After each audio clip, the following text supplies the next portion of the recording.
Bismillahirrahmanirrahim. Alhamdulillahi Rabbil Alameen. Wassalatu wassalamu ala rasulihi. Amma ba'du. I greet our listening audience with Assalamu alaikum wa Ramadan Mubarak.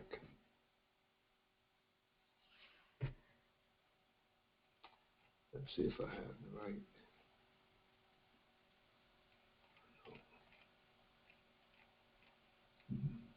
I lost it.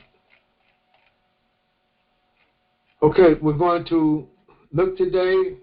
We're on day 5, week 3, day 5 of the Mali Ramadan sessions for students. Our presentations are for the students.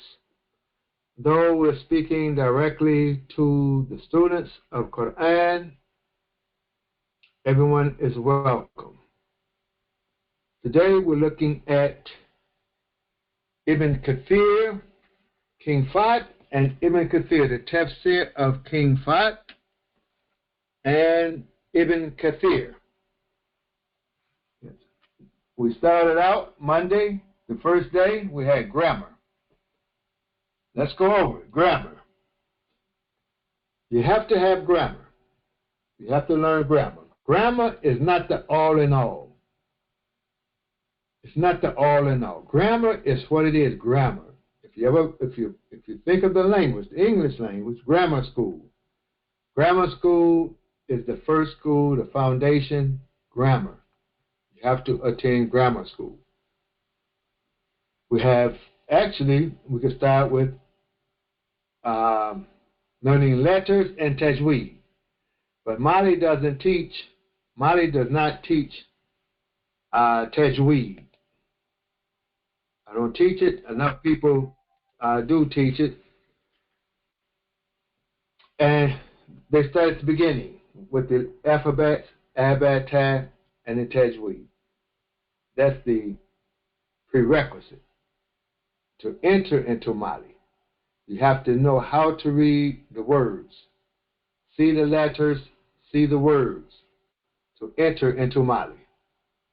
And there are many, many places, people you can go for that. And when you come into Mali, you start with grammar, what we call grammar. You start learning how words are formed, and then you learn the grammatical structure of words interacting with other words, phrases interacting with other phrases. That's the foundation. It's a must. Then, after that would allow you to read the Quran grammatically correct, and you can use an Arabic English dictionary. But you can read it grammatically correct, that you understand what's going on. And because you've learned the forms of words, how words are formed, the basic 10 forms, you can use the dictionary, Arabic English dictionary, efficiently. Many use a dictionary and they see words. They look a word up, they see a lot of English words, but they don't know the forms. If you don't know your forms, then sometimes you pick the wrong word for the wrong context, the wrong meaning for the wrong context, if you don't know how to use a dictionary. So you have to know conjugation, you have to know forms, you have to know how words are formed to use a good dictionary. So you can do that. Then there's the Arabic dictionary, which should be a must. Learn grammar. If you learn grammar and how to read the Quran grammatically, then anything else you read outside the Quran will be easier. Be easier to read, because the Quranic language, the words flip around. They hold their meanings, but they flip around. There are a lot of ellipses in the Quran. There are words that's missing, but the reader will understand. It requires a lot of thinking. It forces you to think and ponder. That's the language of the Quran. But you have a translation to help you. Now, if you want to read beyond translation, Learn how words are formed. Learn the 10 forms. Then learn how to use a dictionary properly. That's the next step. And now, if you are someone who wants to write, teach, educate from the Quran, Bil Quran will be a good tool. It will be good because you can see the conceptual idea of words from the Quran and the ideas that you get broader ideas from expressions and words from the Quran. Yes, the Quran explains itself. So those three: grammar, Quran bil Quran, and a dictionary. Many of you who can read words, but you don't know grammar well, a rule here and a rule there. Some of you have been in classes and you've been in grammar classes, and you had difficulty with it. Then, with this method we have with Mali, it can straighten you out in a very short time. Put you on the road to reading and comprehending. So Quran bil Quran will be good for you. If you can read, and let's say you give speeches, you make presentations, and you want Quranic ideas, Quran bil Quran. Now there's something else we're going to show. I guess we have to do by next week. Next week will be our last week. Is we have a W.D. Muhammad library, and how to use the library to research what the Imam is saying. That's very useful, especially for the followers of Imam W.D. Muhammad. How to use the library. It's the W.D. Muhammad Library, managed by our good brother Mubashir Ugda. Yes, Mubashir. So it's a good, excellent resource. And in Mali, the students, we use it, we learn how to research the Imam quickly. We do it quickly. Yes. So that's very useful. All of this you learn in Mali. Very useful. So if you have that much grammar, Quran bil Quran, the Arabic dictionary, which we teach, we show you how to use it easily, and grow with it, and the library. It will enhance your knowledge and presentation of Quran immensely from where you're at now. Now, from there, that should be the foundation. I know I keep increasing the foundation. That's the foundation. If you say it, I don't want to do anything else, that's enough, you should have that. That's the foundation knowledge for you to stand before any group. Because if you're from the community of W.D. Muhammad, we can't be a community that's lackadaisical, that half do something, half study, half research, half read. We can't be a community like that. Actually, we have to be amongst the best as a group. Yes. Now, after that, we go to the tafsir. Everything is Quranic related. So that way, the vocabulary, the words, will all be within a certain genre. All related. It's all Quranic related. Before we step outside the Quran to apply it or compare it, so forth and so on. So we have the tafsirs. Now, one of the tafsirs I presented yesterday, Shawkani. As you can see, it was very technical.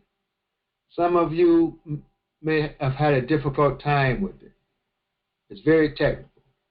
That's not the first one you will pick up, though. I was showing you that to show you language. After the dictionary and grammar show language.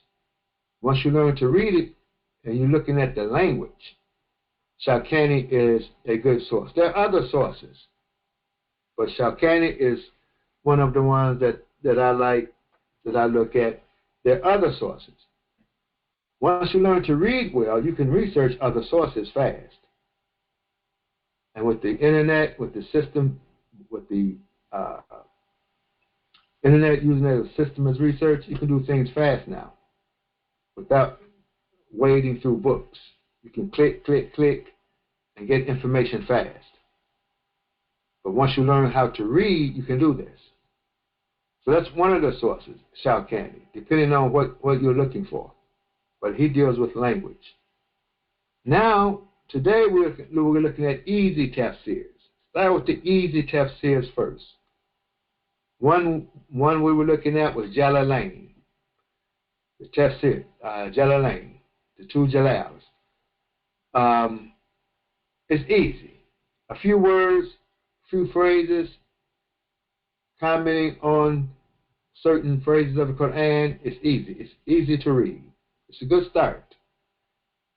Then today we have King Fahd. We're going to look at King Fahd.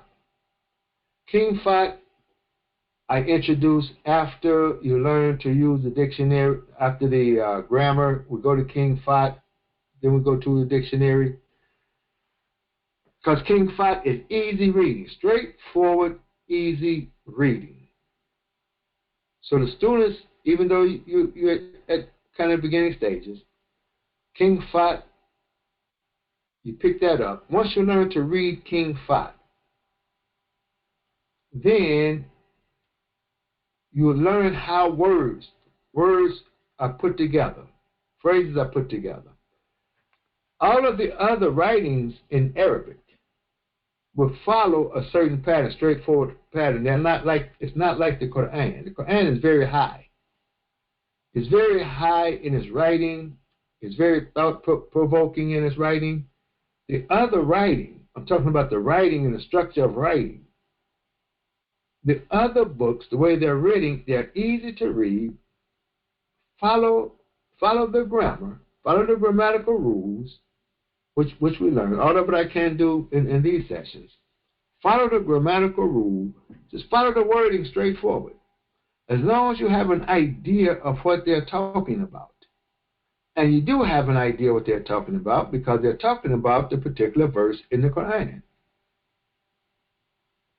Then you can read these tafsirs. And once you know what style each author writes and how he writes and his way of writing, what he's addressing in his tafsir, it makes it easy to read the tafsirs. I know that's easy for me to say than for you to do, but if you're in the Mali, you learn how to do this in the Mali classes. And then you can see there's clarity, there's more you can get from the readings. So today we're going to look at King Fahd and Ibn Katheer. Two straightforward tafsirs. The writing is straightforward, what they're writing. It's not very technical. Yesterday, when we're looking at Shawkani, it can be very technical. You have to know certain expressions. Like we had expressions from grammar, we had expressions from Balaga. It takes a little bit to read Shawkani. I don't use it that much in the class, but we will be using it more perhaps, but I have to show you. I had to show you. Now, let's look at King Fahd. Let's get started. That's Mali. This is the foundation of Mali. In the future, if you say you study with Mali or at Mali, then whoever you're talking to, they should expect for you to be able to read the Quran grammatically correct. If you can't read, please don't say you study with Mahdi. Or you didn't do too well. Or you just wasn't interested. I tried, it didn't interest me, and I left.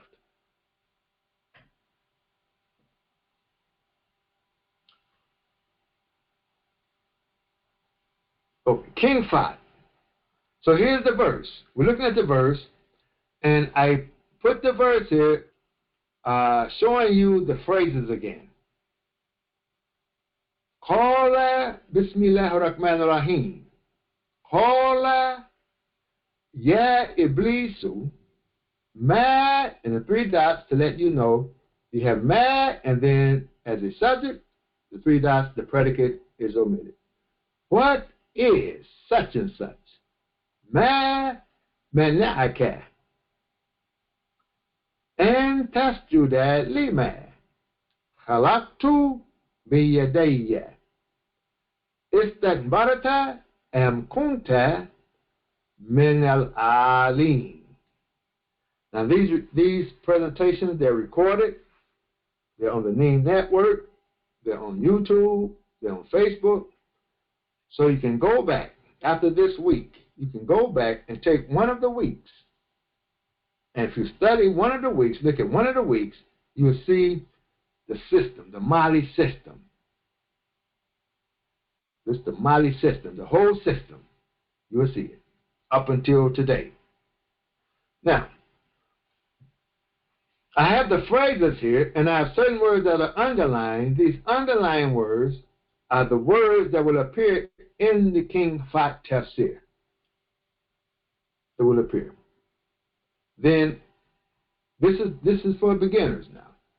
Then, take the words here so you don't have to wade through a dictionary looking up words.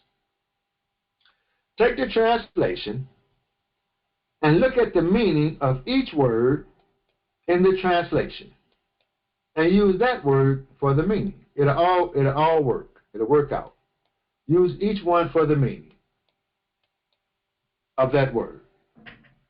Then the only words you would have to look up with the dictionary would be whatever words are used that's not in the verse. So you use the dictionary less. And if you keep everything, the words you look up in the dictionary of King Fahd, any words you look up in the dictionary, you'll know to choose the right meaning from the Arabic English dictionary that fits in the context of what you're talking about. That way you won't get lost. You won't be writing or reading something that doesn't make sense. The key is it has to make sense. Make it make sense. Be sure you're looking up the correct words. Make it make sense in the context of the word that you know. One thing you do not do, don't do this. Don't look at a translation and say, I don't like that translation. I look up the word for myself. And you take a word, you might take an English word out of context with all the other words. Or you're trying to get deep and heavy, and you want to pick something else. Next thing you know, like many people do, you'll take a word, pull a word out, and find another meaning for it that's not in context with the others, and get stuck on that word. And now your reading is very difficult to comprehend. So you don't want to say so-and-so got a better translation than so-and-so. If you can't read Arabic, how do you know? How do you know what's better and what's not better, what's good, what's not good? And why would this be better? What's the purpose of this one versus that one? So if you're studying, don't fall into that. I like this translation. I like that translation. I got 15 translations in English, and I like this one over that one, because the English words will trigger a certain meaning in my head that I like. You don't come into Mali like that. Just the people who are writing translations, they're not that far off.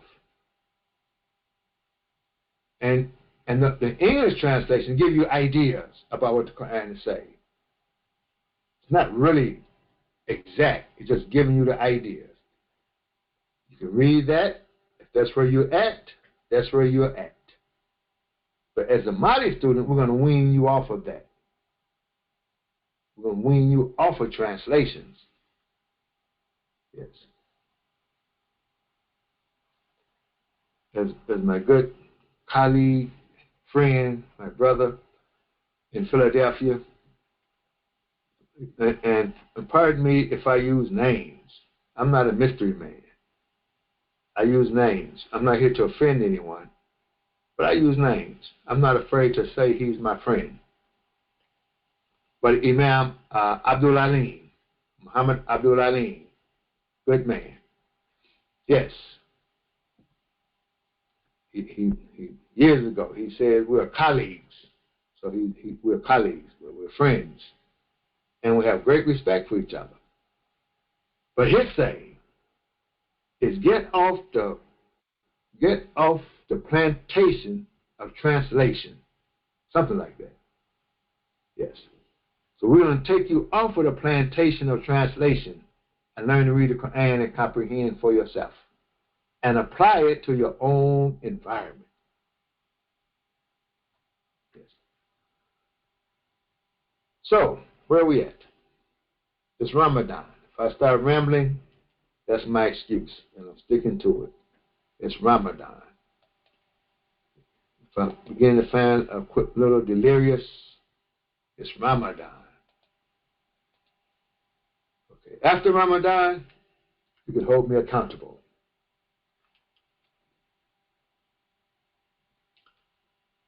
Okay, let's look at what we have now. We have the underline. Use the dictionary. Now, I'm not going to use the dictionary. I'm using my own dictionary, but to you, use the dictionary. Do what I say, don't do what I do. I think that's the way it goes.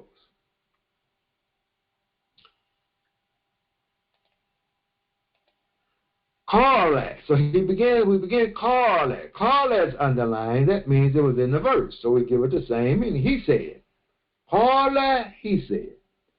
Now, Allahu is not in the verse.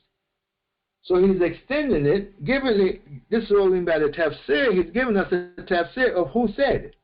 Because here it just says, call that he said. Straight, pure Quran, it just says he said. But we don't know who, it doesn't tell us who the he is. It's a pronoun he. Now, we know who it is, but look at in the writing, it doesn't say who it is. This is easy tafsir for the common Muslim man or woman in the world. It's for the common. Easy tafsir is for the common person who's just learning how to read. In many countries, the populace of many countries, the people can't read. It's not like in America, where you're forced to go to school. We say America is a democracy. Yes, it's a democracy, but you don't have the right to take your child out of school. If you do, you have to put in some kind of school system. So you have to go to school. So we all go to school. It's rare. It's becoming unrare, if that's such a word. But at one time, it was rare to find someone who couldn't read in America unless they were denied education. And there's a period in American history where a group of people were denied education.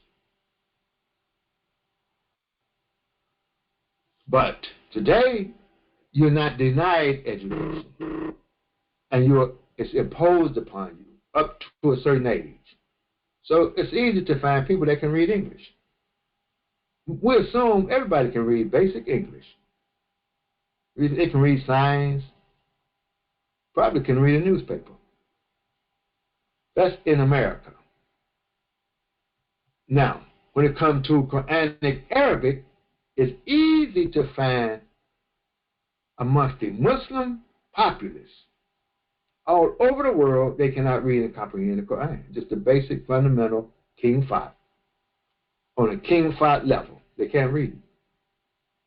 And it's not just in the African American community. Go visit the Pakistani community. Many of them, they can't read just King Fahd level Arabic. Go to the Bengalis, can't read the basic King Fahd level Arabic. Common people sitting in the masjid every Friday for years can't read King Fahd level Arabic with comprehension.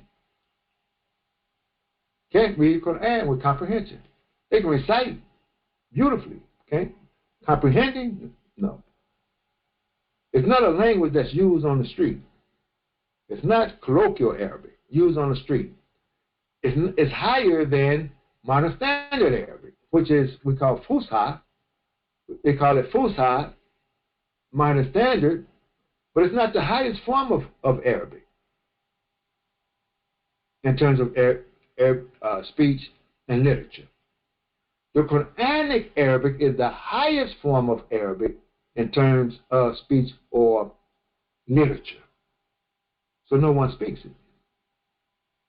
Now, educated people will speak modern standard Arabic. But when it comes to colloquial Arabic, what you speak on the street, in the marketplace, what have you, the dialects vary from people to people, regions to regions. It's Arabic, but they have their own dialect. Meaning they can say, how are you, with different words, if they're not all the same word. But modern standard, everyone will understand you. But they don't speak it. They will understand. Some will understand you, but they can't respond to you. With modern, in the context of modern standard Arabic. This is something we need to know about Arabic. Arabic, when we say Arabic, it's not just Arabic. Well, I don't speak Arabic. It's not spoken Arabic. Quranic Arabic is not spoken Arabic. It's not about speaking.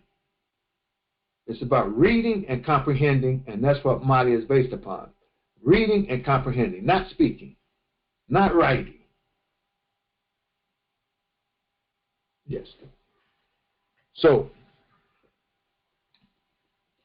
the King Fahd is a tafsir for the common people to learn to read or understand the Quran by reading a commentary on it. We call it tafsir, a commentary on it. So it's easy. So now when you look at the Quran, the structure, looking at Quranic structure, here when he says qala up here, I'm taking my time today to teach because I want to teach. I want to teach and show you. Qala now, meaning don't be judgmental in what I say. Qala, it doesn't say who said it. It just said he said. Yeah, Iblisu. He said. Who is he?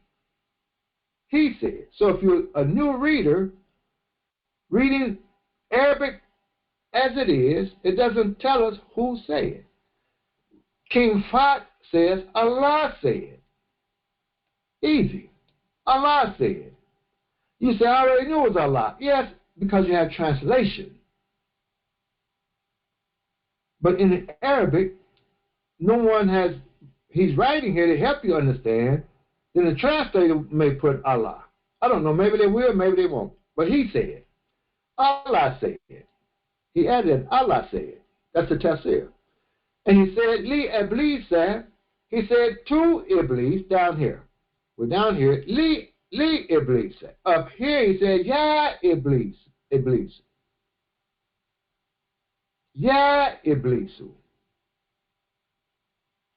Now,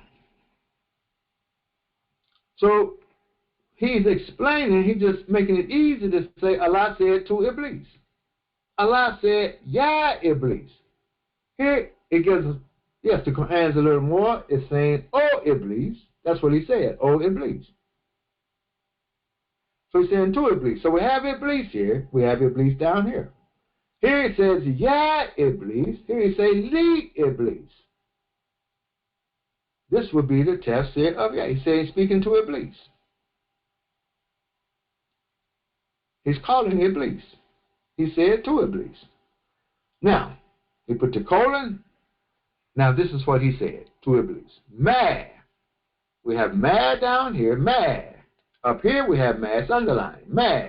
Just give us a translation. What? Up here is what? What? What is so-and-so? That's the phrase. What is so-and-so? So now here, he gives you the predicate. What is alladhi? Up here, it's not written. And the predicate is not known. Down here, he gives you one. You would say, what is? Because you're going to make it a predicate. Put is or are before the predicate, it would make sense. What is that?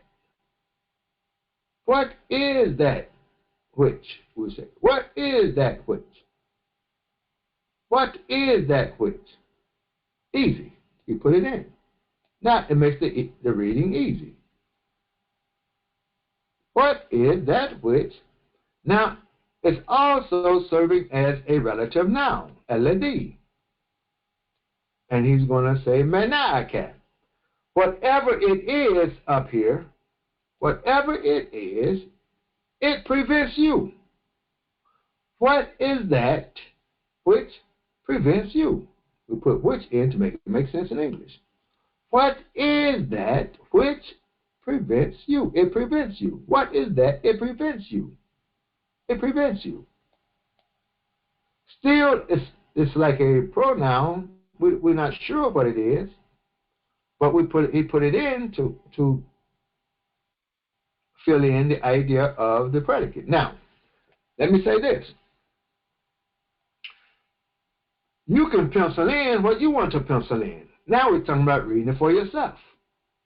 When you read it for yourself and you reflect, you can pencil in what you want to pencil in here as the predicate. Today, I can pencil something in, and then tomorrow I can change it. I can't ink it in, but I can pencil it in. Take my eraser and change it. Next week, I said, well, you know, let me put this in this week. You can do that. It's not etched in stone. So this is not etched in stone. He's giving you an idea. Alladhi. I can say, what is that behavior? What is this? What is the behavior? What is the thinking? What is your thinking? What is your thinking?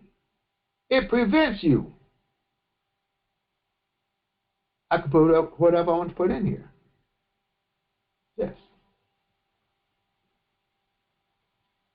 Mana'aka. But let me say, you can go back. Well, you had this called the ellipsis. It's a word that's omitted. You can go back to see what comes before this. A lot of the scholars, they make it easy. They go back and see what this is all about. Go back and see what were the verses before this, and you can create the predicate you want to put in here. Sometimes when you have an ellipsis, it's because the idea is so grand. When you go back and read 2 or 3 verses before, and that idea that is transmitting, those verses that is transmitting, there may not be one word that could be spoken that would capture the idea of that goes into this. What is so-and-so? The one word that will really give you the view, the picture of all that we're talking about. We may not have that word. It may take a phrase. It may take a long dissertation just to say what that one word would be, what that one word would represent. It may not be in the language. We may not have it in our language. Like we talked before about when we don't have words to express ourselves, we use animal sounds. We go back to before, prior to having intelligent speech, clear speech. So it may not be a word. There may not be a word. But in your mind, you get the picture, you get the idea without expressing a particular word. And sometimes that's why tafsirs are long. Our speeches can get long because we're filling in this blank right here. The Quran is like that. You can stop sometime and on an ellipsis and cause you to ponder for the next 15, 20 minutes. It forces you to think. When you start reading the Arabic itself, it forces you to think. So that's another thing about the Quran. The scholars say, the best cannot be written, cannot be said. The best ideas, the highest ideas, cannot be spoken. Therefore, we don't have the language for it. Man does not have the language to express the best idea in, let's say, in a word. So what we have to do is take something that we know, that we see, that we can say, and use it as a symbol for that we can't say. So a lot of times the language that we have, especially revelation is coming from the highest spirituality, from the highest heaven. But that in the highest heaven, we just can't say it. So even Revelation uses that you know and see to help point to that you can't see.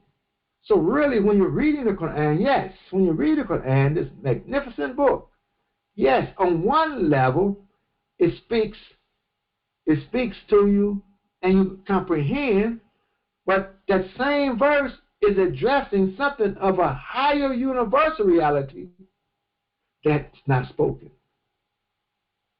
So in one sense, it's explicit. You read the verse, it's explicit. I get it. In another sense, that same verse is implied. It's implicit, meaning that it's implying something that's higher, that's more universal and higher, that we don't have the words to express it directly. We can't go to it directly with words, so we have to go to it with an intermediary, revelation itself. Then we have to learn how to, we begin to see what's implied in the verse. And in the verse itself, there are still words that we can't find. We can't find to put in it, but we use other words. If you can get the other words surrounding these three dots, you'll get the three dots without saying. Yes. Now, I know there are some of you who are educated, very educated in Mali. You can probably say this better than me. What I'm saying, you can say it better than me. You're like my Aaron. I'm the Moses, you're the Aaron. Like I say, it's Ramadan, don't judge me on what I be saying. Okay, that's Al-Ladhi. So he's put Al-Ladhi. Now, Manaka, it prevents you. So what is that which prevents you? It prevents you. Men, he says men. Men is not up here. And is not up. He says, and test you there, limad. Here he says, men as sujud. So here he just switched the verb to the noun.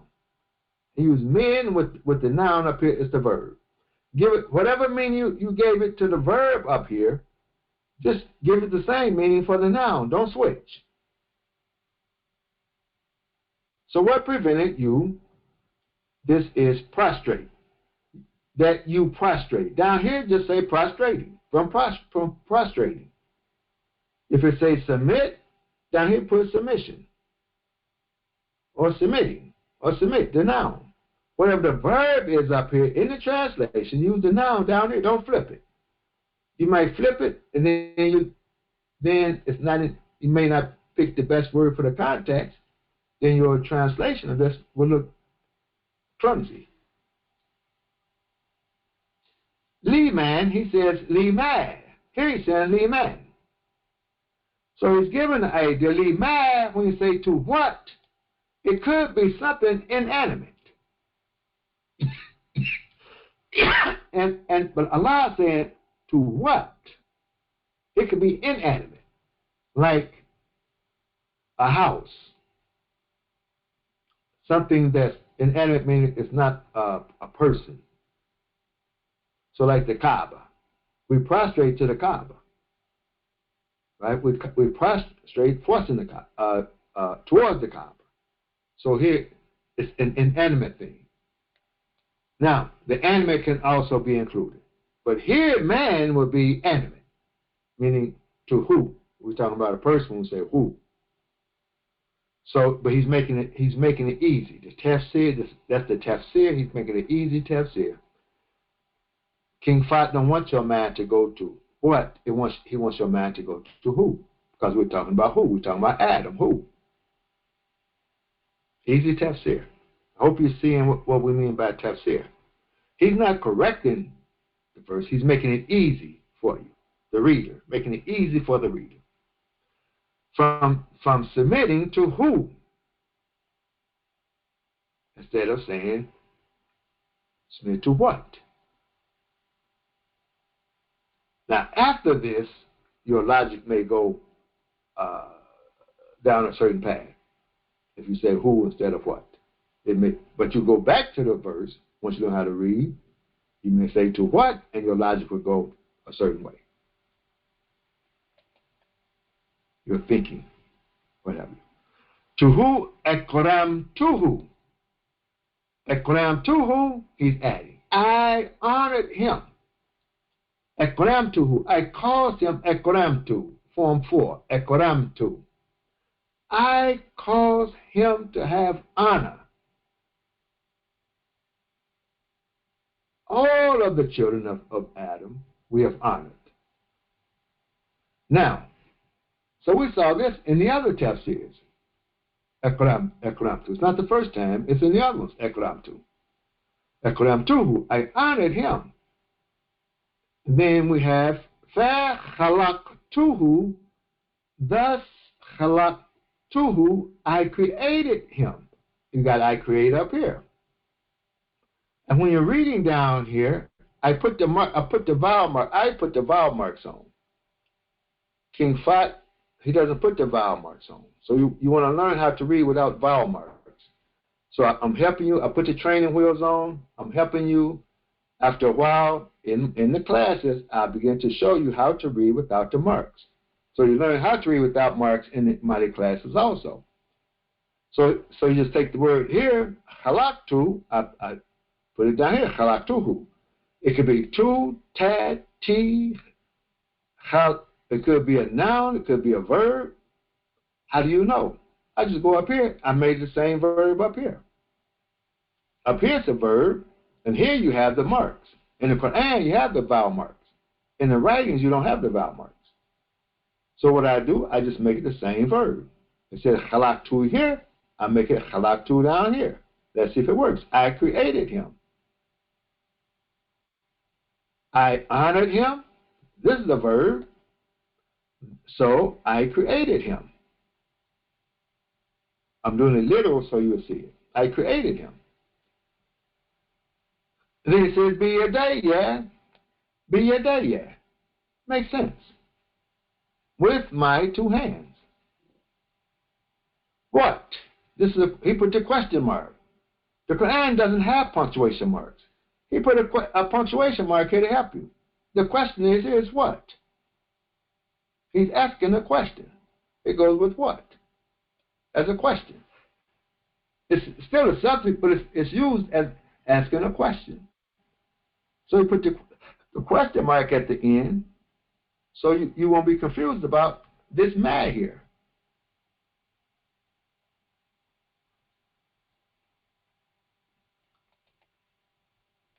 Now he's saying estakbarata. Estakbarata. So estakbarata is underlined, so it's underlined here. Give it the same translation, see if it works. Estakbarata. So here we say, are you seeking to be bigger? We're going to use Form 10. Draw it out with Form 10. Are you seeking to be bigger? Or are you greater or bigger? But we know, if we say it that way, we still know he's seeking. That's a desire he has. We learned from another tafsir. We had the word desire, murad. So is it a desire that you have to be big? Ala Adam. We could go back. Once you understand what it's saying, over Adam.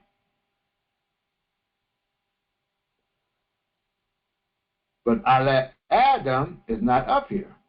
It's not in the Quranic verse. Adam is not in the verse. He's adding that to give it explanation. Over Adam. Above Adam. Are you seeking to be bigger? We can say now.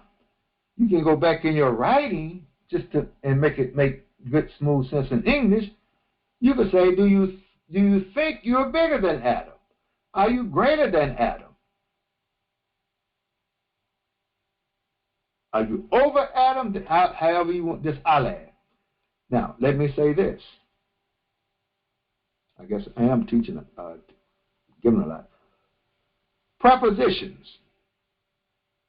Now, verbs indicate an action that has occurred in the past, tense, present, or future. Nouns name something.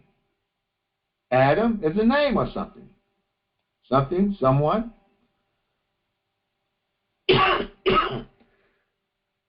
Particles. Allah is a particle. It's a preposition. It does not have meaning until it's used with another word. There's a general meaning of it, but it's not something it means that all the time. It doesn't have meaning until it's used with another word. And I showed once how Allah could be used with istakbarata Allah. But it doesn't have, just remember, it doesn't have a meaning until it's used with another word, particles.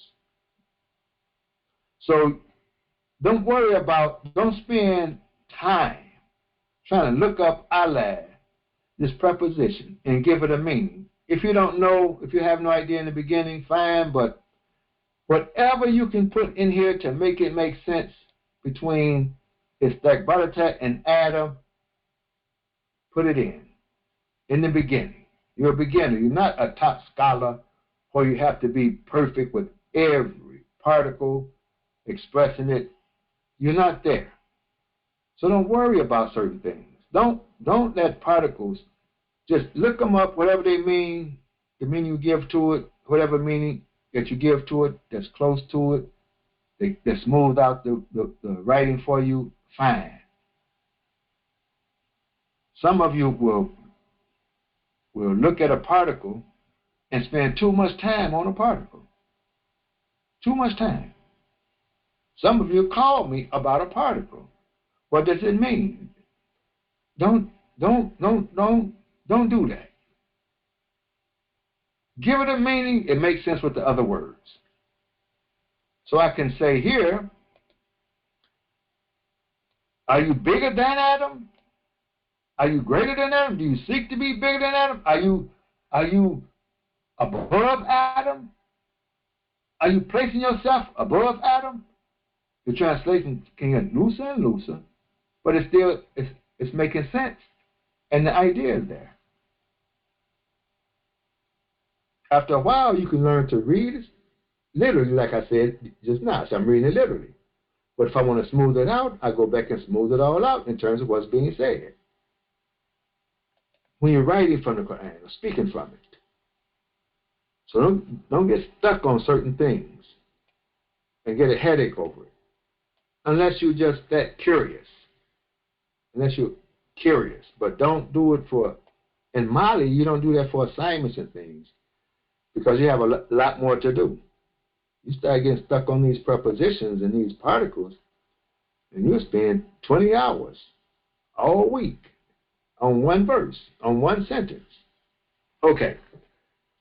And that's for those of you who don't read well. Don't try to get out deep and heavy with a particle. You look out into the sky, you see the sun, you see the moon, then you have planets, and then you have meteorites. Now you might be curious about a meteorite, but you know nothing about the moon and the sun. Study the moon and the sun. Study the earth, the planet. Those meteorites, they're just particles. They're particles. They call them particles in the sky. Small particles. And the particles are small. Mad, alad, min, small particles. Don't get all deep and heavy on the meteorite thinking that's what causes the ocean the tides to rise. Okay, enough said. Am kunta min. So he says up here, am kunta min. Am kunta min. Am kunta min. Same translation. Or you are men from mutakabirina. Mutakabirina, okay. We have mutakabirina. Back here we have istakbarata. So let's take the meaning that we gave istakbarata and use it for the same meaning here, kabara, from the same word. Let's try this. Let's just put it in form 5. Here is form 10. You're seeking to be big. Let's use the word big. You're seeking to be big. You're trying to be bigger than you are. You're trying to be bigger than Adam. You're seeking it. Now let's put it in form 5.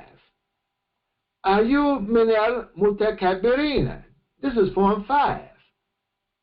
That's muta, not meta. Another mistake I made.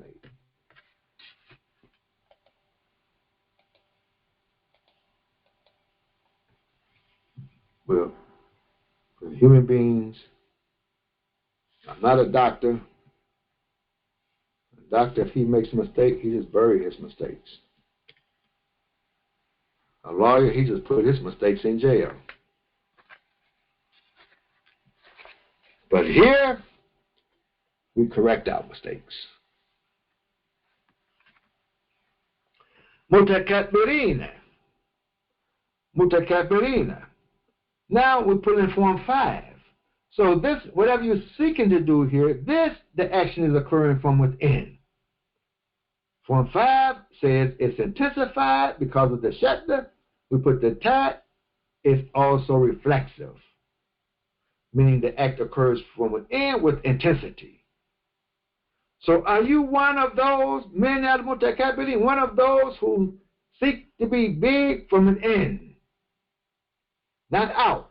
You're not trying to be 6'5". You're not trying to be 6'8". Well, you know, excuse me if my metaphors go, or my examples go to sports, because that 6'5" is nothing. You're not 7'8". We're up into the 7s now. It used to be 6'5", 11 to 6'5".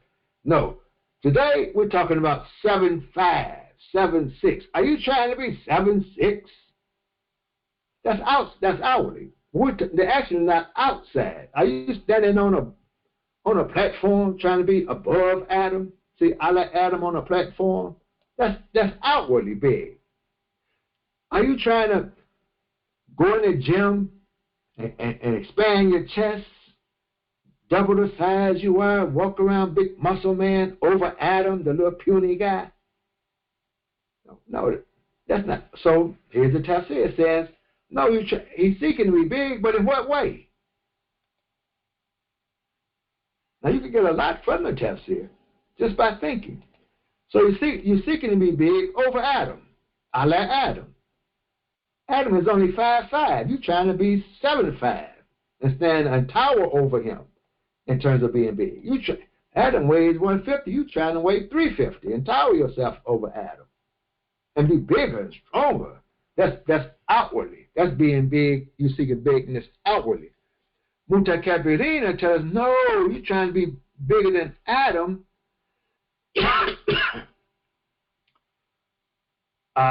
Inwardly, you're trying to be bigger than Adam. Now let's continue. You're trying to be bigger than Adam in knowledge, that you can rule over Adam and everybody, or as we had it in the verse, the material world. You want to rule. You want to be the ruler over the material world. So you're trying to be bigger than Adam, who's given the rulership over the material world. Mutakabirina. And the first piece of material you're trying to rule is your own body. You trying to be the ruler over the body. Yes. Let me throw another name out now. So I was reading Nemet Bilal. She's writing some verses this month. Some writings this month. She's putting them on Facebook. Maybe there are other places. So one day she wrote about the angel, the jinn, and the ins, the man. I think those are three. That's ruling in the body. So the jinn, which Iblis is one of these tafsirs is going to tell you from the jinn, he's trying to be the ruler in the body. The ins, he wants to be the ruler in the body, and the angel is also in the body. So now, mutakabirina, getting back, mutakabirina, but he says, ala rabbika. Are you one of those who, mutakabirina, who seeks to be, not only seeks to be bigger, over here it says, ala Adam, now it switches. Are you from one of those who tries to be bigger or greater over your Lord? Now, we had a tafsir like that. I believe we talked about that. That talks about being bigger than your Lord. Are you bigger than me? I believe it was in one of them. We have to go back and look. I only have one day to prepare for this, so we'll go back and look. Mutakabirina ala rabbika. Are you from within trying to be bigger than your Lord? Above your Lord? Yes. That you're challenging your Lord. Well, now, up to that point, that's the end of this directly. Now he's going to add to it. That's the end of the verse. So this was added. This right here, we could say, King Fahd, he penciled this in. Instead of Aleen, he's saying, are you, now, let me point this out. Now I see. Are you min al Aleen? Aleen here is high. Are you from one of those who are high? Up here, he's saying, for high, he's saying bigger. High is bigger than above your Lord. He's adding above your Lord. Bigger above your Lord. So Aleen is the word mutakabir instead of Aleen. Because I said min al mutakabir, he says min al Aleen. So here's a word he's defining or giving easy, making it easy to understand what he means by al Aleen. Now he continues this part down here where fi al ayah, and in the verse is the establishment. So in the verse, it's batu sifati yadaini. He said is the establishment of the sifat of the two hands. Now remember we had the discussion that the two hands could be either sifa, meaning a attribute of Allah, sifa yadaini, meaning the attribute of the two hands belong to Allah. So he calls it the attribute. Now, here's an assignment. Now, you already have one assignment, pretty long, and you only have a couple of days for this, but do it quick. Here's the other assignment for the students. Now, here you see King Fahd, he's saying it's the sifa. It's an attribute, the two hands. The attribute of the two hands are established, used. And remember, one said in Shawkani, he says one would say it's the hand is the kuwa and the kudra, strength and power. It represents strength and power, because we know now the hand is not anthropomorphic. So animalistic. Allah doesn't have, that's an easy word, animalistic. Allah doesn't have animal hands. So let's take it there. We're not going to entertain that thought. We're entertaining, is it sifa? Is it the attribute, sifa, an attribute? Or is it expressing strength or power? Now, for the student, providing that I have to prepare for tomorrow, providing that it's not, well, if it is, which way does Imam W.D. Muhammad take it? That's the question. That's the assignment. Go to the library, put in hand. It's going to appear a lot. Go research. Which way does W.D. Muhammad take the concept of hand? Is hand an attribute, or is hand representing strength and power? Or, if not the two, which way would he define the concept of hand in a metaphorical way? Because it's majaz. Metaphorically, what would he give to hand? That's the assignment. Another assignment, and we will look for it. We will look for it Sunday, in the discussion Sunday. Yes, so we know we're not just talking. We're not talking here for you to lay back, and you can't even sip on coffee now. So I got you now. I got you in a situation. You're listening. You can't sip on coffee. You can't eat. You can't be eating donuts and snacking on things. Can't even be chewing on a date. I got you. So now, and you know you can't just lay back in a lazy boy chair and just listen. You have an assignment. That's part of Mali. In Mali, we cry together, we laugh together, we smile together, we joke together, and in the end, our objective is we're going to learn together. That's the beauty of Mali. It's not an old folks rest area. There's a lot of old folks in it, but it's not a rest area. Yes. Going to Mali get a new life.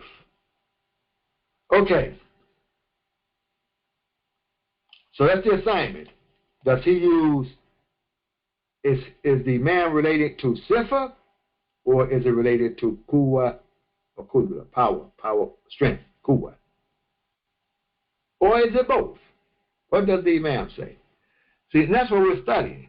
Then if we say the methodology, we know we're not saying, since King Fahd says that sifa is sifa, everybody else is wrong. No, we're not saying that. If so-and-so says kuwa, then everybody else is wrong. We're not saying that. But if we want to have a group that's going to be on the same page together, and we say we're going to follow the Imam W.D. Muhammad, not that we have a gang membership, so that we'll all be on the same page and can communicate with each other, and we can become a people where we're developing our own customs based upon tradition, but it may look different than the Muslim community next door. There may be some slight differences on how they're expressing the Quran, how they're seeing it, and what they're getting from it. It may be a little different. But if we're all individual with our own individual ideas and what we think, we will never come together as a group. The Arabs, they couldn't bring themselves together. Read. Reading has something to do with you beginning to bring yourself together. Read. Yes. Read. Look at the word Iqra, look at the word alaq. And you will see the difference between Iqra in its origin and alaq in its origin, how you begin reading and how the reading begins to bring the people together. It begins to jail, as we say. It begins to jail. So, but at the same time, if we say we'll go by Sifa, then we respect those who say Kuwa. So if we're in the neighborhood of those who say Kuwa, we say Kuwa. Not that we have to join them because we want to be able to communicate. We understand we communicate the same way with language. If I speak English and I marry someone that speaks Arabic, I may want to learn Arabic to speak to them and their family. So when I'm with their family, I speak Arabic. I get so good at it, they're mistaking me to be one of them, an Arab. Until I say, no, I speak, my language is English. Speak English. Oh, no, I married an Arab and I learned Arabic to be able to speak Arabic. So don't think you're a hypocrite because you switch languages. You just in an environment to speak the language of the people. But you know who you are. Yes. We have to learn to be good diplomats. Diplomat. If you're not a good diplomat, we send you to China as an ambassador, and you come back Chinese, we can't send you nowhere. You got to come back the way you left. But if you go amongst the Chinese and you understand the Chinese and their culture, it's okay to be a Chinese at that moment with the Chinese. But when you come back, you don't come back Chinese and try to get us to be Chinese. That's a poor diplomat. That's poor diplomacy. You're not a good ambassador. We can't send you anywhere. And that's what happened to some of us. We go to another country to be educated more in Quran and how to read Quran, and we come back and try to make everybody like the people that was in that country. And you come back looking like the people in that country. You're a poor diplomat. Learn how to use diplomacy. Diplomacy is the idea. You may see something you can borrow. But go to China. And this might hurt the Chinese a little bit if you're listening. Go to China. You go to China, you go amongst them, you may come back and say, hey, I found a good recipe for rice. And they put this spice, they put this type of spice or whatever in their rice. They do this to their rice. Oh, it makes it so delicious. So let's borrow it. Fine. But don't come back and say, okay, everybody tomorrow morning, 8 o'clock, you got to use chopsticks to eat your rice because the Chinese do it. Don't do that. You're a poor diplomat. And if you don't eat it with chopsticks, you're not eating your rice right. Don't do that. But that's how we do it in Islam. We go somewhere and we come back and say, okay, and we find, as I said yesterday, we find that the books and things we're getting from other people are culturally biased. And we be scratching our head why they don't learn. Okay. So we're not studying King Fahd to follow King Fahd. It's not an act of following King Fahd. It's not an act of being a Salafi. It's not the act of being a Wahhabi because it's King Fahd's tafsir. We don't follow King Fahd. We don't follow Ibn Katheer. We don't follow Ibn Arabi. We don't follow Shawkani. We don't follow these people with all these different sources we're looking at. We're students.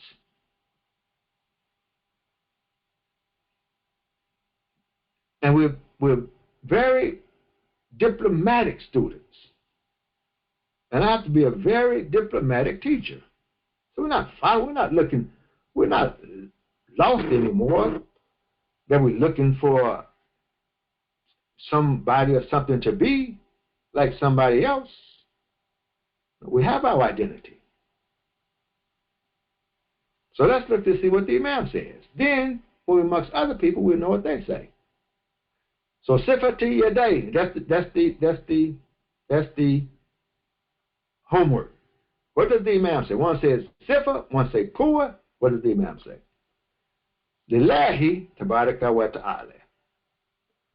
So it's the attribute of the two hands belonging to Allah. Tabaraka, the blessed Most High. Upon the in a right manner, in a right or an appropriate manner in describing Him. That's how it's used. Glory to Him, the Most High.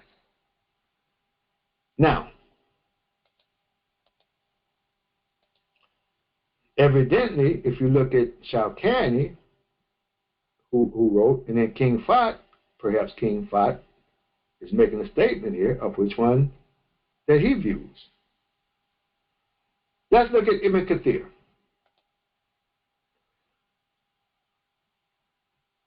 He's saying, Hadihi al-Qissatu, and he's given here the background of the verse. This is the story, Zakaraha Allahu, Allah mentioned it. I'm kind of going to go through it. Tabaraka wa ta'ala. So Allah mentions it, Fi Surati al-Baqarah. In the chapter al-Baqarah, He mentions it. In the first part of the Surah of Al-Araf, he mentions this story about Iblis.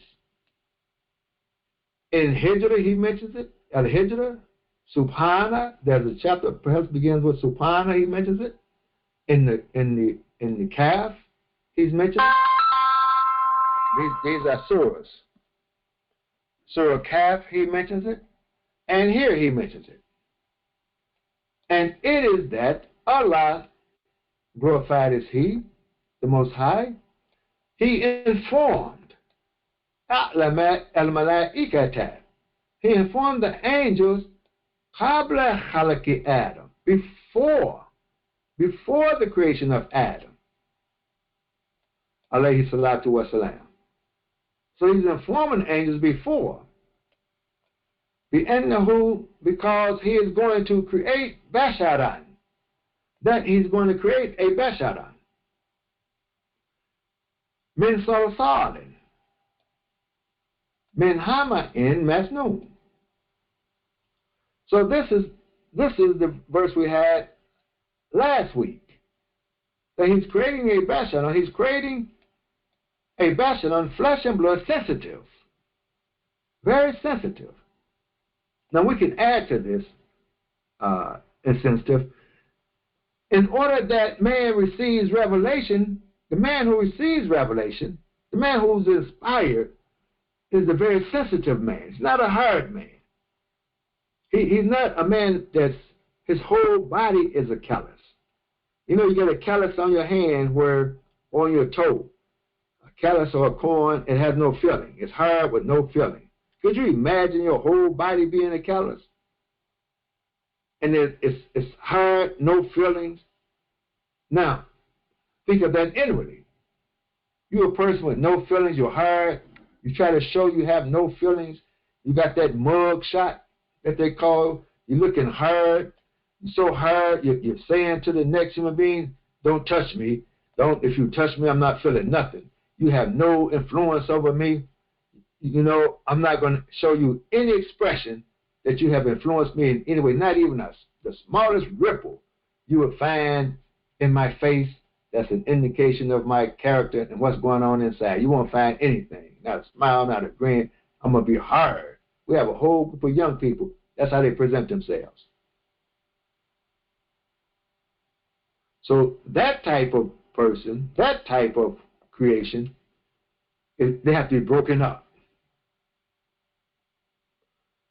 But here a Basharan from Salsalin, min Hama in Masnoon, which I don't have to translate for the student, you can be easily influenced by Iblis as well as by Allah, because you are sensitive, very sensitive. Yes. So you can be inspired by revelation because of your sensitivities. So he's showing the angels beforehand. He's creating this Basharan like this. And then we know the rest of the story. But taqaddama ilayhim, he presented to them with the command.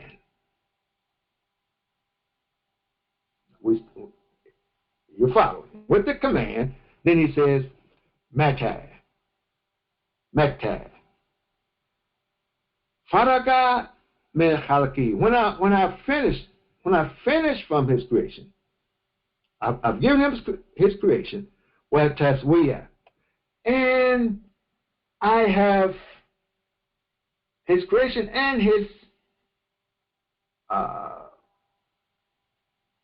proportion. Giving him his proportion, meaning that this salsalin is going to be proportion. And there are elements that we have to keep in proportion. Yes, we have a greater part of it is the dirt, the mud that can be formed. It makes up the greater part. We start with dry clay we start with, but we're going to proportion this dry clay with water, with fire, with air. We're going to keep each element in its proper proportion. When I have done that, I have formed him, and I am keeping, and I placed it in his right proportion. That's one way that we can get the idea here. He won't have too much fire, or he'll be like Iblis. Not too much fire, or it'll dry out the rest of the elements. Not too much dry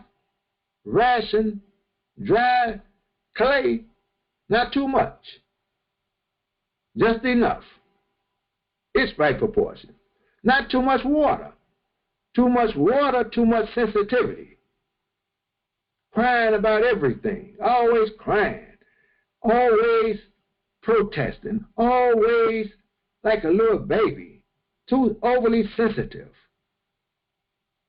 Yes, that's how people do us. They're always appealing to the sensitivity of the heart. To our sensitivity. Trying to get to the heart to be sentimental. Got so much water, you don't have any reasoning. You're always using your sentiments. Just start crying about something. And then appeal to people in that way. Too much sentiments. Too much water. You can't form yourself.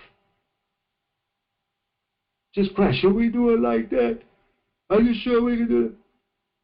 Cry about everything. Always crying. Crying about slavery. Still crying. Just crying.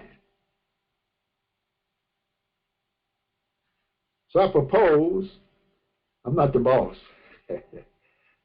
We're going to have one day, it's going to be a day of crying. Now, you know some religious people, I'm not picking on nobody, they have a time to cry. They go to the wall and they just cry. That's what we need. We need one day we just go somewhere and we just cry. Just cry. Just flood the valley with tears. Then wipe our ass, put everything back in its right proportion, and go to work. Because somebody always poking us to cry about something all the time. Crying. There's too much water. And that's how, always appealing that way. And when you don't respond like that, Something's wrong with you. You're not hard. I'm not saying be hard. No, don't be callous. But keep it in proportion. Keep the fire in proportion. Keep it all in proportion. Yes.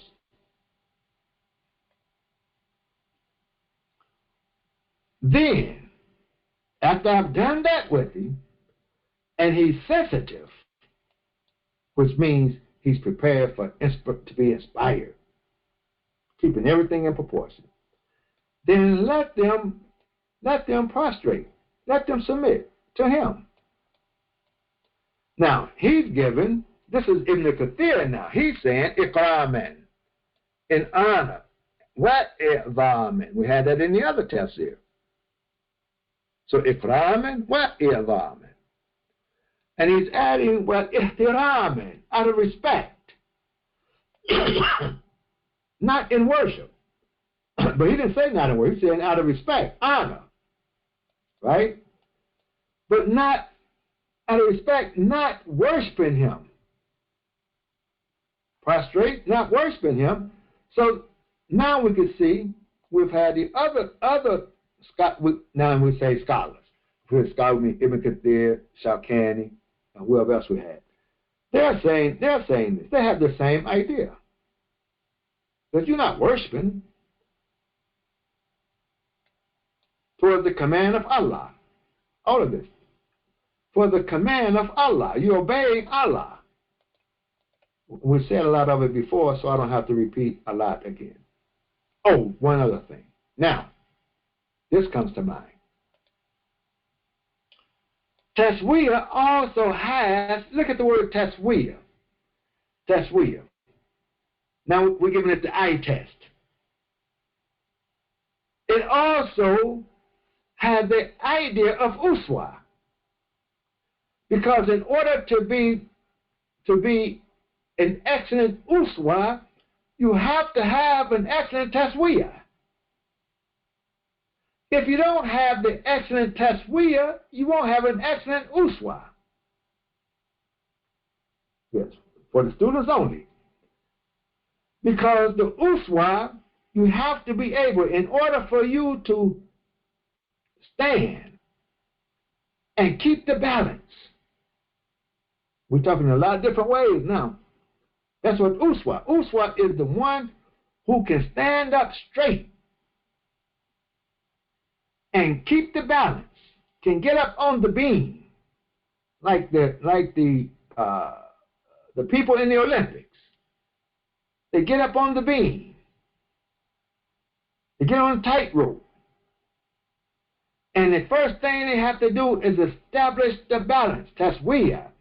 Everything in their whole being has to be in proportion in order that they can be balanced.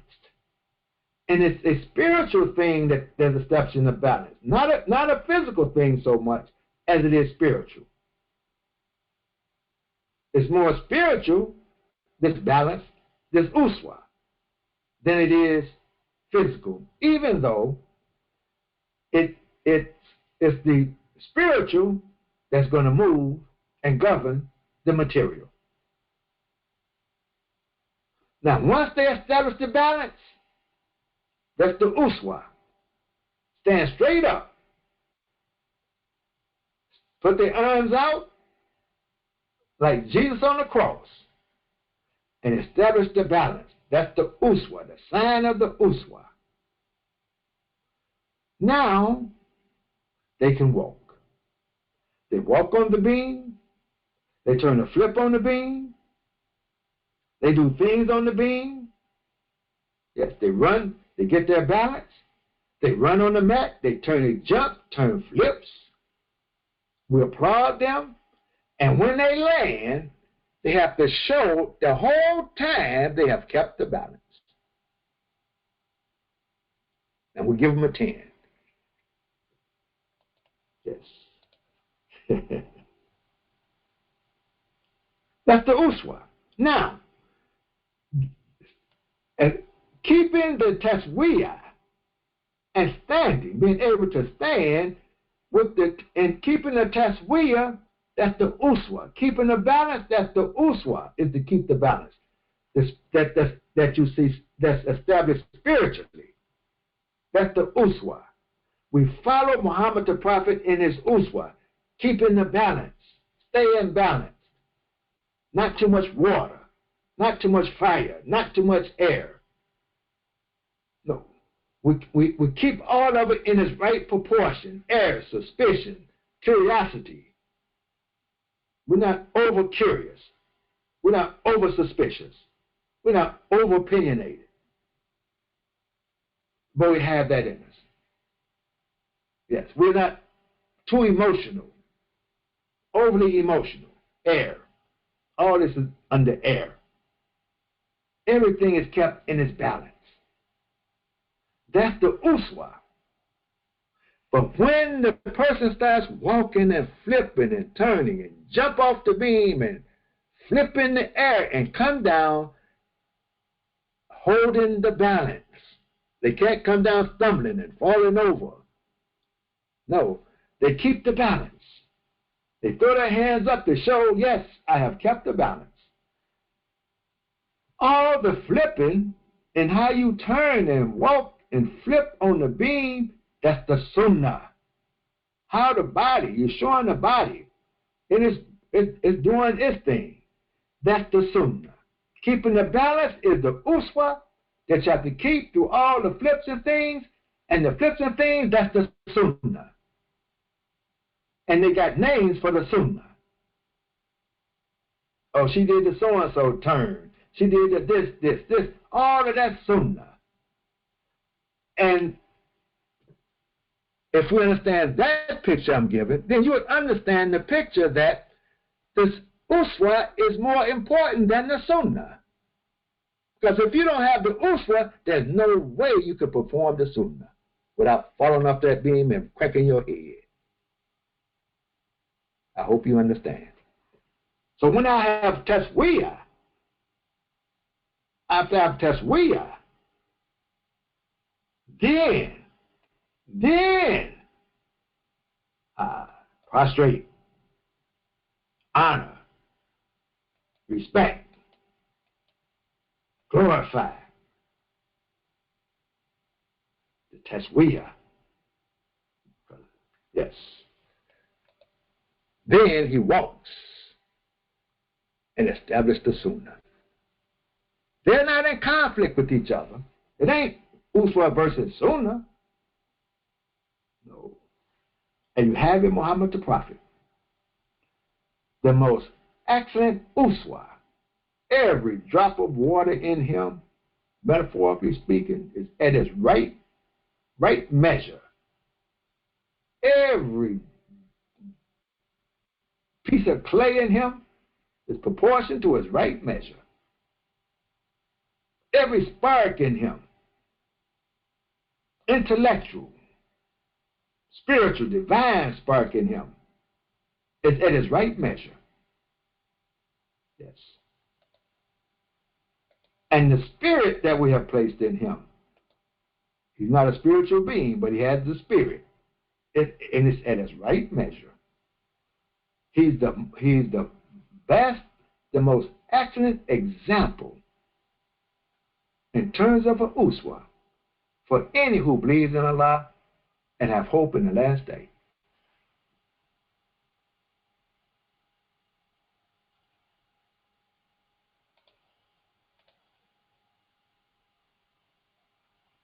فَإِمْتَثَلَ الْمَلَائِكَةُ كُلُّهُمْ. All of the angels, they complied. All of them complied in that except Iblis. لَمْ يَكُنْ مِنْهُمْ جِنْسًا. So he was not from them in terms of the same kind, the same species. He was not the same as them. So here Ibn Katheer is saying Iblis was not an angel. We have that discussion. Let's go see who says what. He was not an angel. He's saying he was not of that kind. That kind, min al-jinn. He was from the jinn. Now we had this last week in the discussion. So it's coming back here. I'm not going to spend time on it. So he was from the jinn. He wasn't one of them. And there's a way when we say accept, I would use the term accept. He's in Sawad. We'll come across it another day. Sawad. فَخَانَهُ تَبْعُهُ وَجِبْلَتُهُ. Yes. So we're saying that his nature and his disposition, we could say. His nature and his disposition deceived him. خانه. It deceived him. His own nature and disposition deceived him.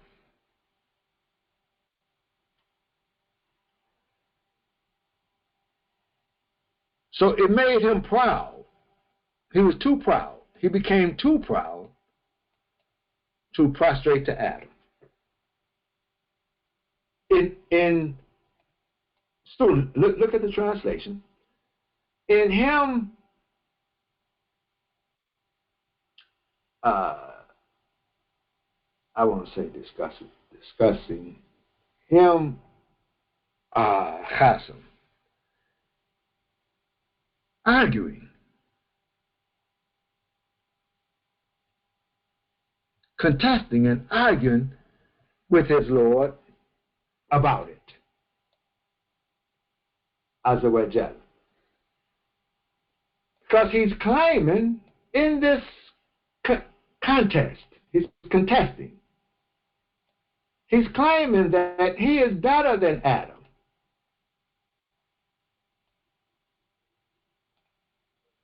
He's deceived by his own creation, that he's better than Adam. Surely he is created from fire, and Adam is a creation from tin, from mud, dirt. And fire is better than dirt in his estimation, in his claim. That's what he's saying. And perhaps in the Quran we read Sadaka. Sadaka alayhim Iblis. Perhaps Iblis is telling the truth according to his claim, his opinion was the word, dhannahu.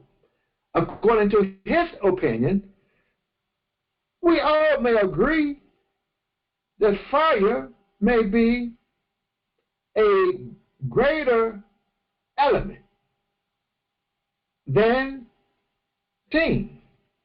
It's a discussion to be had. I mean, fire has done great for man.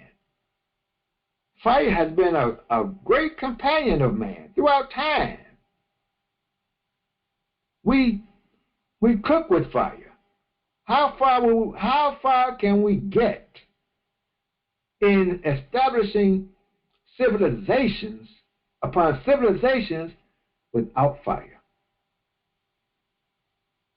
Great inventions have been made because of fire. Industry, the whole industrial revolution based upon fire. Molding steel with fire. Now we're talking outwardly, then we can talk inwardly with fire. Romance, fire. That little candle. Turn off the lights, light that little candle, put it in the middle of the table, romance. Fire. Yes. So yes, fire has been a companion of man. So in his opinion, he said, I've been more important to man than the earth. Maybe. Yes. And fire is used in the Quran, is used in that sense, and it's used in a sense of destruction. Yes, you can be one of the greater elements for the advancement of man. Yes, But you can also be one of the most destructive elements that we use you as the metaphor for hell. Yes, both. So in that sense, his argument is, I'm better than him. Yes. We will continue tomorrow with the tafsir and continue on this argument in this presentation of this verse.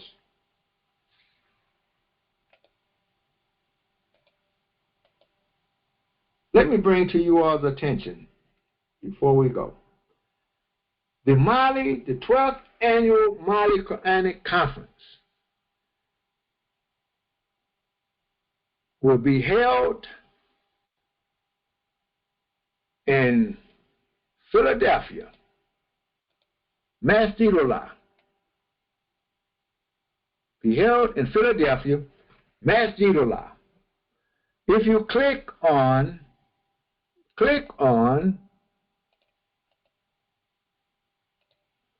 Eventbrite, go to Mali 2024 Conference, eventbrite.com. Or if you can find a highlight, click on it. All the information of the conference is there. It's in Philadelphia. It'll be held at Masjidullah. Here's a picture of Masjidullah. One of the things that we're trying to establish with Mali is all of our conferences. We try to have them in our own facilities. We don't want to have conferences in hotels and things where we give all of our money to the hotels.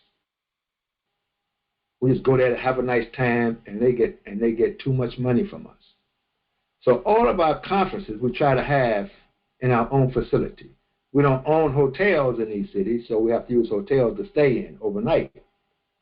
But we don't dump a lot of money into the hotels. So Masjidullah is one of our facilities.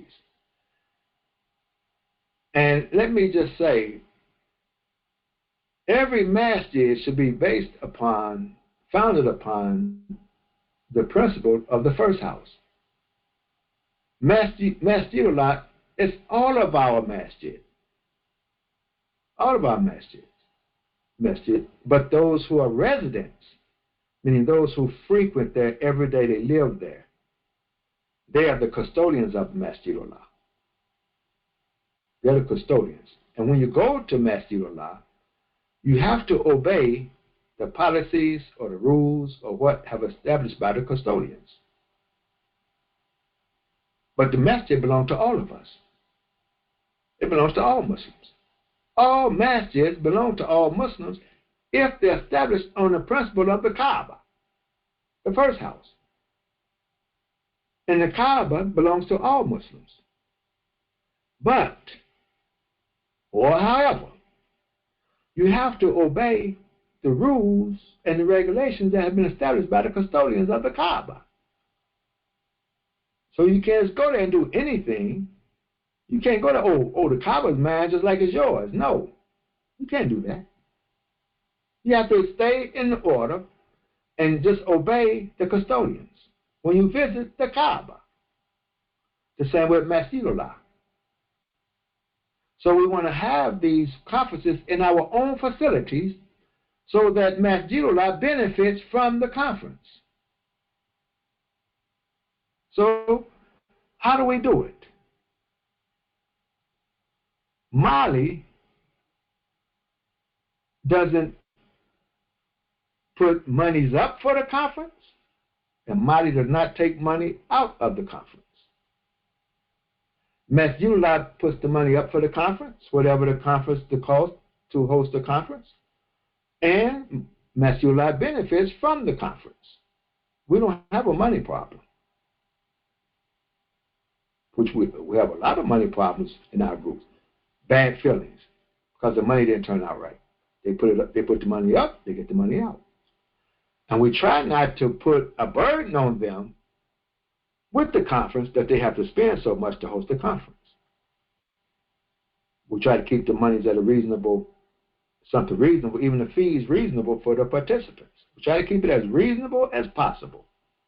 At the same time, Masjid Allah benefits from hosting the conference. The masjid does. Yes, it benefits. We can do a lot if we had conferences like that. So Mali doesn't go in and take money out. That's how we operate. But I wouldn't want us to go and give all our monies to a hotel or something, and nobody benefits. Yes. So they're hosting it. So we go from city to city, wherever we go. You have to have your own facility, not somebody else's facility. Not renting cheap, none of that. Your own facility. We have some facilities now that we can host these conferences at. So that's what we do. That's what we do. So they're hosting. The 12th annual conference. The theme is Parents as Guardian Evolvers from Infancy to Maturity. This is the theme of the conference. This is also the title of the book that the Mali students are publishing. Every year, we want to publish one or more books that will be used at the conference. Now, this year is the first time. It's our first time back to having the Mali conference after COVID. And we're changing the paradigm. We're changing it. It's going to be an interactive conference. Interactive, meaning we want the people who come to be more interactive in workshops and things, in discussions and things we're going to have. To be interactive. Everybody has been a parent, was a parent, grandparent, counselor, mentor. Somehow, everybody is somehow interacting with children, interacting with young people. And we want to have a discussion. We have a book about it based on the Quran. We want to read the Quran, be inspired by it, and write about parenting as guardian evolvers. This title is explained in the book. And come and join in this conference. It's not a conference where you're going to be preached to. We don't have those anymore. We're raising the bar of the Mali conference. It's educational. It's interactive. You participate, and you're in a safe place. You'll be in a safe place to give your opinion, your idea, your experience on parenting. Yes. So the conference will be facilitated by the Mali students. They have grown now to write, to publish in the book, and to facilitate the conference. So it's a Mali conference now. It's new. And the students are facilitating the conference. Those who are published in the book. This is the first year. We're going to try it this year. We hope you all support it. We're going to try it this year. We don't have big name recognition on this flyer. It's a Mali conference now. In the future, and the only Mali students are publishing, because I want the Mali students. I don't have hidden agendas. I want the Mali students to become more expressive because they have advanced.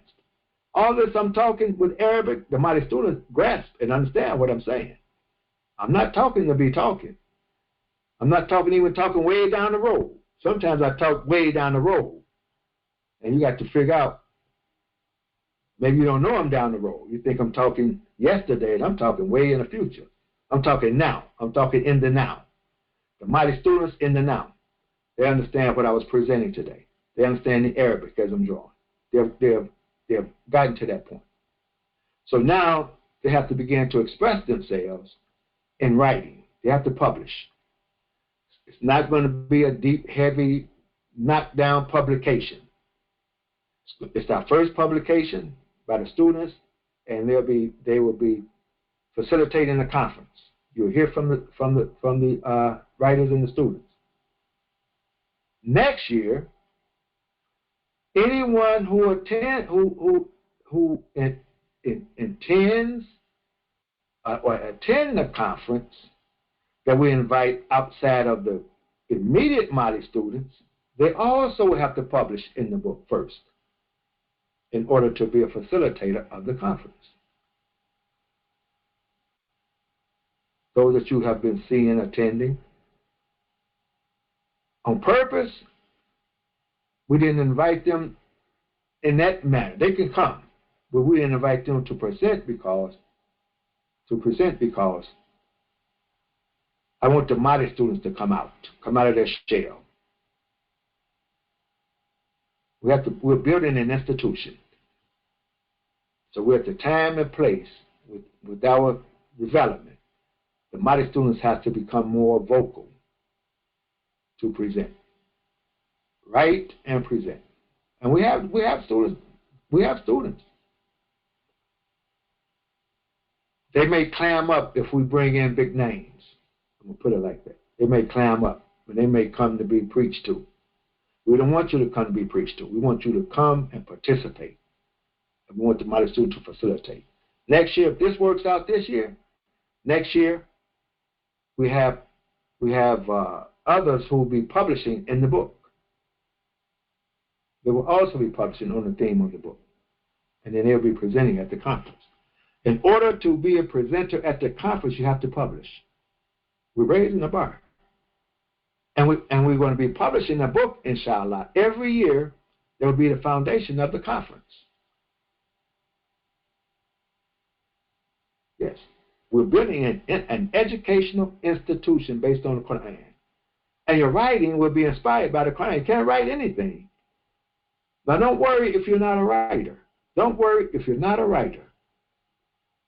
You're inspired by the Quran, you write on a topic, and then everyone can be edited. You'll be edited. So don't worry about that part. You'll be edited. But you have to publish. All publications are edited. So you'll be edited. And you have to publish. We're raising the bar. Yes. And don't worry. We will invite you. We're going to invite you. But know that you have to publish to actually be a presenter. We're changing it. So don't come looking for dancing and fun and merrymaking and all of that. Come looking to have a good time and benefit from it and participate in this conference. Now, if you want to, I'm not putting down culture night. I'm not putting down music and all the good feel stuff that we do. I'm not putting that down. Mali's just not about that. If that's what you want, I would suggest you go to a time to be grateful and have a nice, beautiful time. Receive awards, all of that's good. But every conference can't be that. Every conference can't look the same and be the same. No matter what you call it, it's going to end up the same. So we're making a change. We're shifting. The Mali conference is the Mali conference. I've been invited to the I don't know if you call it conference, New Medina. They have something every year. Whatever they have, that's what New Medina has. So I'm jumping the gun. I've been invited there this year to present something at the conference or outing or whatever you call it in New Medina. And I expect to see something different than Mali. If I go there and see the same thing I see at the Mali conference, these conferences are going to get boring. But I intend to see an experience to have a unique experience in New Medina. And they have a different purpose than Mali. But we are the same people. So I'm attending. I'm looking forward to it. I haven't been to New Medina, so I'm looking forward to it. But I'm looking forward to really having a unique experience that I've never had before. Because I've never been to a place where Muslims have the vision of building a town. I've never been anywhere like that with Muslims who have this vision of building a town. Yes. But in Mali, we're not trying to build a town. We're trying to build a learning institution. I'm saying all this on purpose. So I've seen the ads of New Medina. I see what they're doing, but we don't do the same thing. That's how it should be. There should be a health conference every year. And when we go to the health conference, they're not talking about business ventures at the health conference. They're not talking about, we have to have some singers and dancers to get your attention to get there. No, it should be about health. And people are interested. Everybody should be interested in health. Let the health people tell it. Brother Imam, yeah, Brother Imam, we got to learn to read the Quran, but you got to be healthy first. If you ain't healthy, reading the Quran is not going to benefit you. You're already healthy. Yes. I'm saying yes. Then have the health conference. And when we go to the health conference, it'll look nothing like the Mali conference. And I won't be at the health conference promoting Mali at the health conference. I won't be at the health conference telling you, well, you got to look up in the Quran everything about health, and you got to come to Mali to know about it. No, it's a health conference. And you should look at me and say, Brother man, you're a little bit overweight. You're overweight. You're walking all bent over. You're limping. You're in a safe place. We will get you together. Yeah, you sound good. You sound good behind that screen. But when we look at you, man, look. Come on in. Welcome, my brother. Welcome. That's the health conference. Oh, I know. Now, you get the picture. I know you get the picture. So join us. You're in a safe place. You're going to be in a safe place to interact and have discussion. June the 28th to the 30th.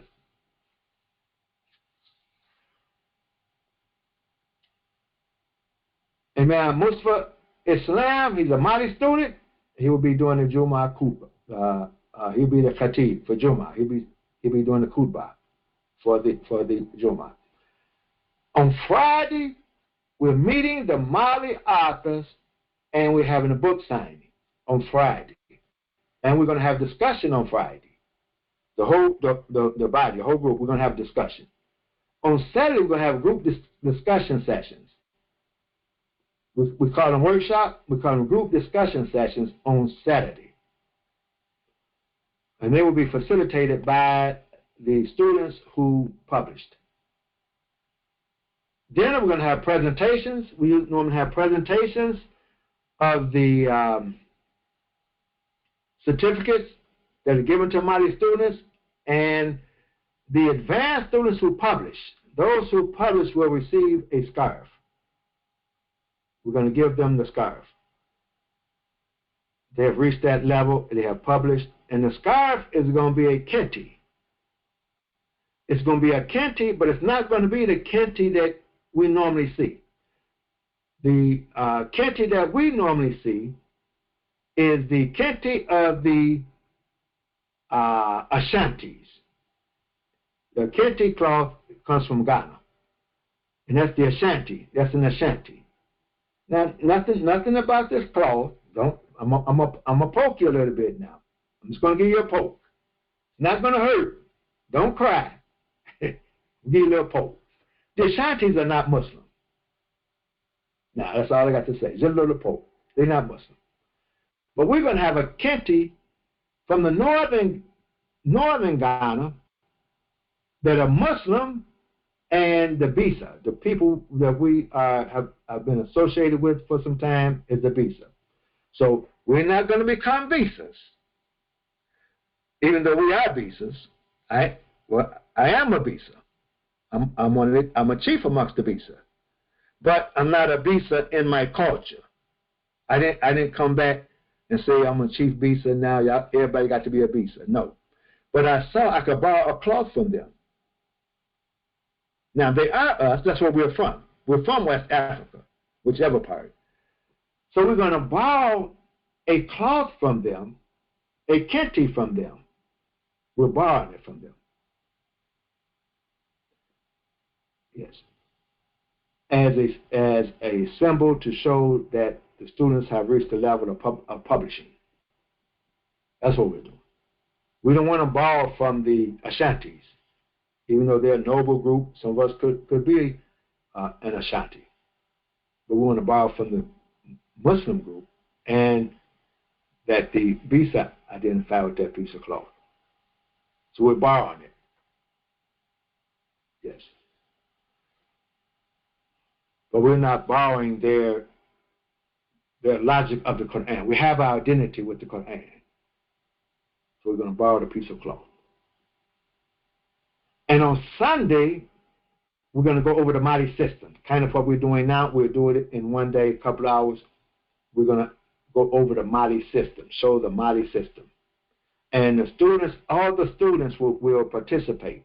Instead of me talking to you, I can ask questions, and we'll go over each level. We'll show how the Mali system works, and really how we do in the class. Then I'm in Philly. I can tell my Philly jokes like I do in class, and we can have a real nice time Sunday. Just, I have my car outside, because soon as I finish, I got to run out like the Jackson 5 and get my helicopter and go home, and come home, because when I finish my Philly jokes. So I'm just saying, y'all got to come. I might have my comedian debut. I might even bring, Kevin Hart with me. So you got to be there. So just click on Eventbrite. All the information is there. Hotel information, the address to the masjid, everything is in the Eventbrite. It's on Eventbrite. I thank you for your time. Alhamdulillahi Rabbil Alameen. Assalamu alaikum. Well, Ramadan.